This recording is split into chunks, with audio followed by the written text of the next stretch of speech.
काल धुळवडीला राजकीय नेते मतभेद बाजूला ठेवत एकमेकांना शुभेच्छा देताना दिसलेत। मात्र अशातच काँग्रेस नेते नाना पटोले यांनी राज्याच्या दोनही उपमुख्यमंत्र्यांना थेट मुख्यमंत्री पदाची ऑफर दिली।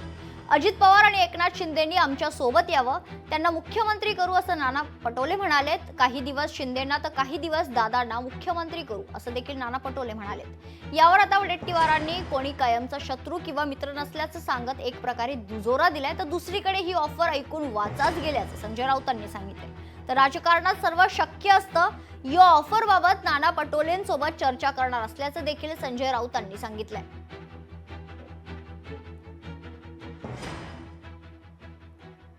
भाजपमध्ये बरोबर जाऊन, मी भाजपमध्ये गेले असं नाही म्हटलं, भाजपबरोबर जाऊन त्यांची फार वाताहत होत आहे। ते आम्ही ते जवळून पाहतोय सभागृहात। त्यामुळे माझी त्यांना सल्ला अशी आहे की आपण पुन्हा सरकार बनवू, काँग्रेसकडे या तुम्ही। मुख्यमंत्री बनायची होड लागलेली आहे। अजितदादांनी परवा पाहिलं की आता उपमुख्यमंत्री एकनाथ शिंदेच्या खुर्चीवर जाऊन बसलेत, त्यांनाही पहिल्या नंबरच्या खुर्चीवर जायचा वेळ लागलेला आहे। एकनाथ शिंदेंना वाटते की माझ्यामुळे सरकार आली, मला दुसऱ्या खुर्चीवर टाकण्यात आलं, त्यामुळे त्यांची खुर्चीची हौस आम्ही दोघांची पूर्ण करून टाकू। नाना पटोले हे आमचे सहकारी आहेत।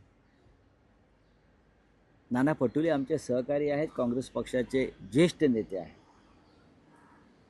त्यांनी विधानसभेचं अध्यक्षपद सुद्धा भूषवलेलं आहे। राजकारणामध्ये काही अशक्य नसतं।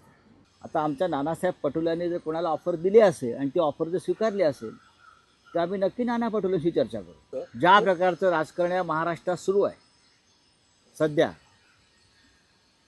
आणि ज्या घडामोडी आम्ही पडद्यामागे घडताना पाहतो आहोत, जे रुसवे फुगवे आदळआपट उघडपणे दिसते आहे, नाना पटोलेंनी लवकर भांडं वाजवलं, त्यांनी थोडं थांबायला पाहिजे होतं। त्यांनी काय ऑफर दिली ते मी जरा माध्यमातून पाहिले, पण एक आहे, राजकारणात कोणी कोणाचा दुश्मन नसतो, कोणी कोणाचा दोस्त नसतो, हे आपण लक्षात घेतलं पाहिजे।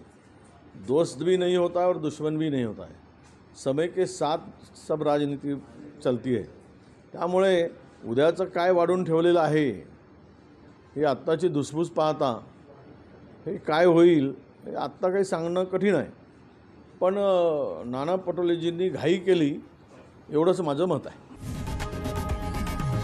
लोकशाही मराठी ऐका, पहा, जागरूक रहा।